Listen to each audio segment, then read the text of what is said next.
The Banality of Leninism. Historians often act like Lenin's tyranny was a bolt from the blue. Who would have expected a bunch of socialists to be so bloodthirsty? Admirers of Lenin, in contrast, often paint him as a great innovator, at least as a strategist. A dictatorship of the proletariat run by a vanguard party of bourgeois intellectuals. Only Lenin could have conceived it. When you read 19th century Russian literature, however, Leninist memes clearly predate the birth of Lenin. Contrary to many historians, Lenin's atrocities were foreseeable, and contrary to Lenin's admirers, his strategy of atrocity was pure cliché. Consider this scene from Crime and Punishment, first published 4 years before Lenin's birth in 1870.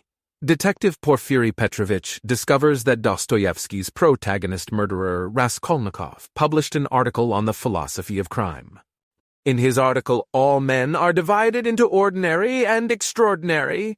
Ordinary men have to live in submission, have no right to transgress the law because, don't you see, they are ordinary. But extraordinary men have a right to commit any crime and to transgress the law in any way just because they are extraordinary. That was your idea, if I'm not mistaken? Raskolnikov has a long-winded but lucid reply. That wasn't quite my contention, he began simply and modestly.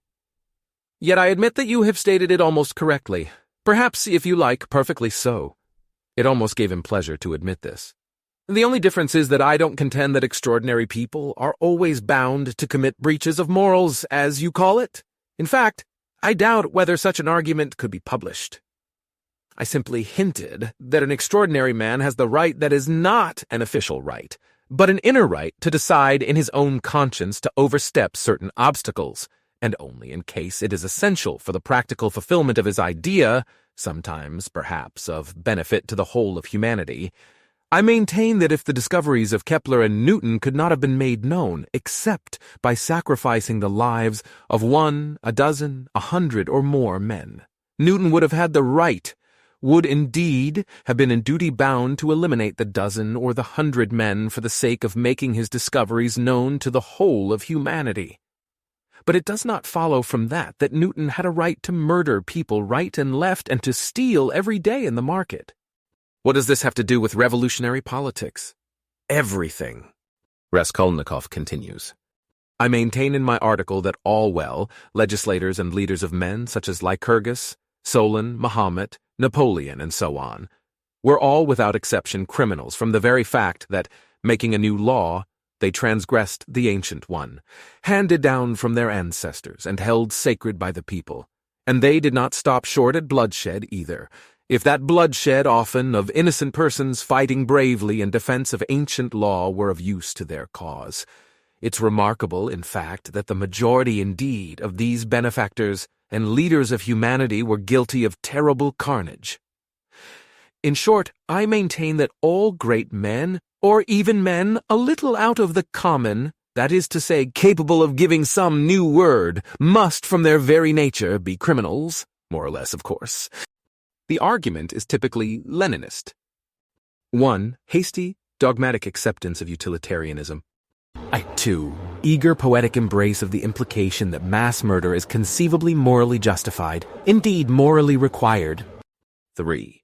Praising the extraordinary men who answer the call of sanguinary duty. More tellingly, if you read the entire chapter, you'll notice 2 typically Leninist omissions.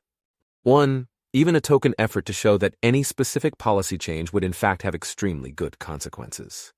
2. Even a token effort to argue that well-targeted terrible carnage would greatly improve the probability of these policy changes being adopted. The key difference between a normal utilitarian and a Leninist. When a normal utilitarian concludes that mass murder would maximize social utility, he checks his work. He goes over his calculations with a fine-tooth comb, hoping to discover a way to implement beneficial policy changes without horrific atrocities.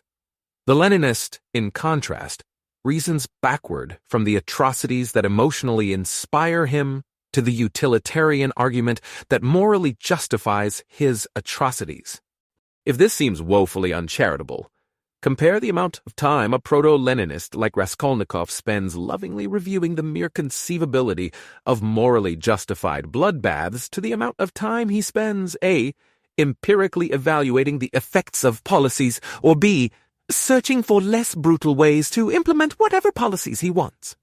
These ratios are typical for the entire Russian radical tradition. It's what they imagined to be profound. When men like this gained power in Russia, they did precisely what you'd expect: treat mass murder like a panacea. This is the banality of Leninism. March 19, 2012.